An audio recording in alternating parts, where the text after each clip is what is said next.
안녕하세요. 부산부동산 서드입니다. 3월 26일 1일 브리핑 해보도록 하겠습니다.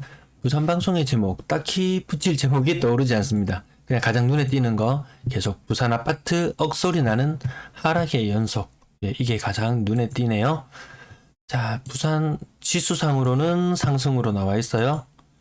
매도 물량, 임대 물량 보시겠습니다. 매도 물량, 소폭 상승. 이때만 보면은 그런데 전년 동월과 비교해보면 전년 말과 비교해보면 한 10% 이상 늘어나 있어요. 최근 주춤한 모양새인데 정부에서 어떤 시그널을 보내느냐, 단순히 시그널의 문제가 아니고 확정된 무슨 안을 보여줘야 됩니다. 뭐 하겠다 검토해 보겠다, 그렇게 해서 시장 참여자들이 움직이지 않습니다. 금리가 부담스럽거든요.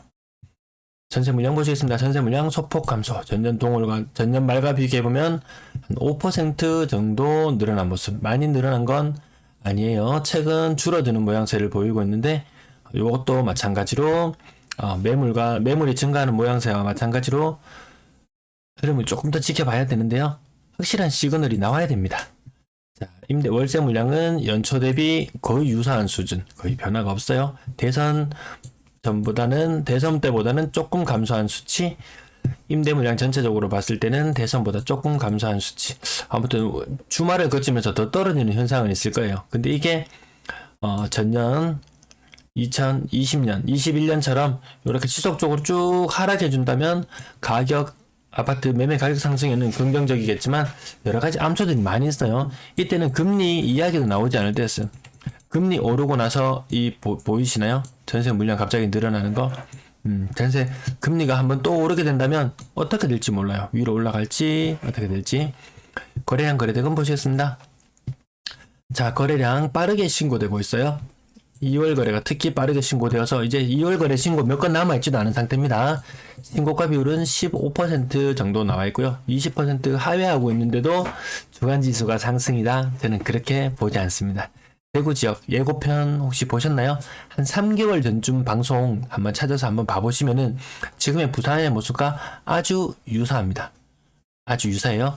거래량 줄어들다 부산 전년도에 8월을 기점으로 해서 살펴보면 거의 절반 정도 거래량이 줄어들었는데, 거기에서 또 절반 수준으로, 거기서 한 3분의 2 수준 거기까지 줄어들 수 있어요. 2월 거래 생각보다 초반에 신고가 빨라서 거래량이 한 진짜 1600, 1700건이 되는 건 아닌가 싶었는데 그렇진 않았어요. 3월의 거래량도 마찬가지입니다. 지금 신고가 굉장히 빨리 되고 있어요. 이 지금 단순 수치로만 놓고 보면은 2월 거래, 3월 거래 한 1800건 정도 되겠네 라고 생각하지만 신고가 너무 빨리 되고 있기 때문에 막상 3월이 되고 4월이 되고 4월 후반이 되어서 3월 물량을 신고할 때쯤 되면 그렇게 거래가 많이 되지 않았다는 것을 아실 수 있을 것 같습니다. 건당 거래대금 한번 볼게요. 3.1, 요거 2.9로 하고요. 이제 3으로 볼게요. 3.1, 3, 2.8. 전세 가격도 한번 비교해 볼게요. 3.1, 3, 2.8. 이 둘 사이의 갭이 한 5천만원 정도 존재합니다. 5천만원. 대구는 이거 두 개가 똑같아요. 평균 매매 가격, 평균 전세 가격 똑같아요. 부산이 확실히 전세가율이 낮긴 낮아요. 전세가율이 낮다? 전세가율이 다른 광역시보다 조금 낮은 부분도 있고, 워낙 저가 물건이 많아요. 대구 사람들이 기억하는 부산의 모습은 고가 아파트, 국평이 뭐 20억 간다더라, 이런 걸 기억하지만 생각보다 부산은 굉장히 소규모 아파트, 저가 아파트들이 굉장히 많이 있습니다. 가격 상단 부분 보시면 저는 억소리 나는 이 제목을 이걸로밖에 붙일 게 없습니다. 억소리 난다. 1억 6천, 1억 8천, 1억 천. 6억 이상 거래가 좀 제법 이뤄졌어요. 근데 이거 가격 하락 보세요.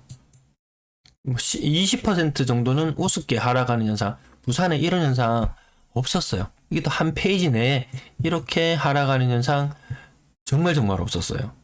띄엄띄엄 한두 건씩 나오는 수준이었지. 근데 요 현상이 잦아지고 있으면 저거 특수거래야. 부산 분들이 아마 이야기하실 거예요. 게시판 같은 데 떠들면서 상승과 하락을 서로 주장하는 분들이 치고받는 싸움 있죠. 거기에서 저거 특수거래야, 저거 층수가 낮잖아, 뭐 이런 말들로 계속 둘러대는데, 좀 있으면 로얄 뭐 어쨌든 이런 것들도 가격이 막 30% 하락까지 현상, 이런 것도 나타납니다. 요것도 억소리, 억소리, 억소리. 좀 새롭지 않나요? 신고가는 고만고만 보합. 억소리. 그럼 요거 하나 끌고 와서 야 폭발적인 상승이다. 대박이다. 이렇게 이야기하는데 나머지 이 억 단위의 하락에는 수많은 거래는 그냥 보고 지나치실 건가요? 약 5억대 이하는 한 10% 정도 하락 거래가 주류를 이루고 있어요. 어제보다는 가격 높은 건들이 조금 더 많이 신고되었네요. 2억대 물건들은 한 10%지 20% 정도 하락하는 거래들이 주류를 이루게 됩니다. 물론 그 사이에 이런 신고가들이 띄엄띄엄 나오긴 합니다. 살짝 삐끗하면요. 어떤 사람은 그 전에 3억 하던 물건을 2.5억에 사고 3억 하던 물건을 2.5억에 사고 어떤 사람은 2억 하던 물건을 2.5억에 사는 이런 현상이 생겨요. 나중에 시간이 지나서 또 언젠가 가격이 또 정상화되고 이런 과정을 거쳐서 원래 자리로 가격이 회귀해 간다면 똑같은 2.5억을 주고 산 사람이지만 자산 가액이 1억이나 차이 나는 이런 일이 생깁니다. 가격이 낮은 아파트일수록 더 신중하게 지금 분위기 이런 분위기 많아요. 생각보다 하락이 주류를 이루는 분위기거든요. 그 분위기 속에서 잘 판단을 하셔야지 향후 5년 10년 자식의 자산 안전하게 지켜질 것 같습니다. 3억 미만 거래 비중 높아지고 있어요. 그 비싼 다주택자들은 종부세 얼마 전에 발표되고 이런 거 보셨겠지만 전혀 혜택이 없어요. 1주택자들은 그나마 이 종부세나 재산세에 대한 혜택이 있을 수 있다 하겠지만 다주택자는 혜택이 없어요. 거의. 뭐 일부 주겠다는 정부에서 시그널을 보내지만 100% 확정된 이야기를 해줘야 되지 말로 언론에 한번 풀어보고 되겠다 안 되겠다 간보기 통하지 않습니다. 시장 참여자들 그런 간보기에 반응하지 않습니다. 만약 반응을 했다면 거래량이 늘어났을 텐데 거래량이 안 늘어나는 거 보고 계시잖아요. 일부에서 사람들은 저거 분위기 지금 살아나고 있어. 언론에서 저런 시그널을 보내주잖아. 거래가 늘어나고 있어라고 설레발을 치지만 거래가 안 늘어나는데요. 거래 신고가 안 되고 있는데 말로만 하는 거 믿지 말고 수치로 눈으로 확인하시면 더 정확하겠습니다. 그러면 이 저가 매물들 3억 미만의 물건들을 왜 다주택자는 파느냐? 누군가는 사는 사람이 있으니까 팔겠죠? 왜 파느냐? 가지고 있어도 별로 메리트가 없어요. 그 메리트 없는 물건을 파는데 나는 비싼 값을 주고 사준다? 그럴 이유가 있나요? 지금 부산 매도 우위 시장인가요? 매수 우위 시장인가요? 매수 우위 시장이에요. 6억 이상 거래 비중 안 올라가요. 떨어지고 있어요.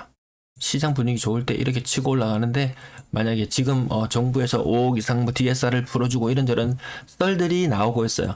그게 거래로 실제 반영이 되었다면 이렇게 나타나야 되는데 아무런 변화가 없어요. 미동이 없어요. 6억 이상 거래량 2월달, 1월달, 1월달 나란해졌죠? 요거 3월달도 나란해집니다. 4월달도 나란해져요. 5월달도, 6월달도, 7월달도, 8월달도, 9월달도 이게 1년 동안 지속되었던 것이 대구에서 나타났던 현상이에요. 부산도 저는 크게 다르지는 않을 거라고 보고 있습니다.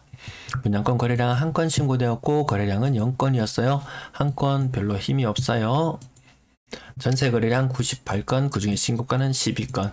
요거 100 이하로 수치 떨어졌는 거 어제도 100 이하로 수치가 떨어졌었죠? 요거 120, 130 보통 요 정도로 아마 매일 추적해 보시는 분은 기억하실 거예요.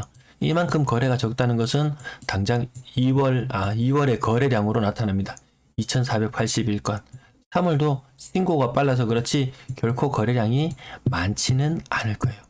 입주는 올해도 부산에 한 2만 가구 정도 되죠? 매년 2만 가구 이상 되는 걸로 기억을 하는데 아파트 개수는 이렇게 많이 늘어나는데 거래량은 안 늘어난다? 좀 문제가 있지 않나요? 만약 예를 들어서 이 표를 보시면 아시겠지만 17, 18년은 자취해 두고 해가 갈수록 거래량은 늘어납니다. 왜? 아파트 개수가 늘어나니까 당연히 거래량이 늘어나는 게 정상이겠죠? 근데 그렇지 않다는 거죠. 올해 좀 다른 현상이죠. 거래량이 전년, 재작년 이때와 비교해 봐서도 거래량이 부족한 모습이에요. 뭔가 좀 다른 현상들이 일어나고 있어요.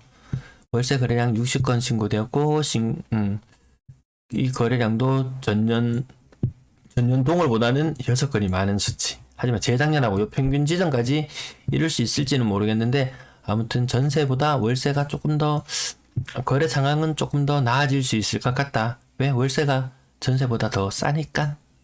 자, 평균 월세 가격 보시면은 부산 평균적으로 예전에 작년 말에 추적해 봤을 때 얼마였나요? 가격 야, 이 보증금 보세요. 월세 보증금. 전년도에는 끝 모르고 치솟아 올라왔어요. 근데 금리가 오르면서 보증금 부담도 떨어지고 있어요. 아, 죄송합니다. 이거 잘못 나타났네요. 이전으로 돌아갔어야 되는데. 네. 이거 다시 볼게요. 이게 끝없이 치솟을 것 같았는데 올해가 되고 보니까 보증금이 6천만 원 미만이에요. 작년에 7천만 원까지 찍었고 6천만 원 후반대 찍을 때까지 보증금이 올해는 떨어졌어요. 월세가 뭐 많이 늘었느냐?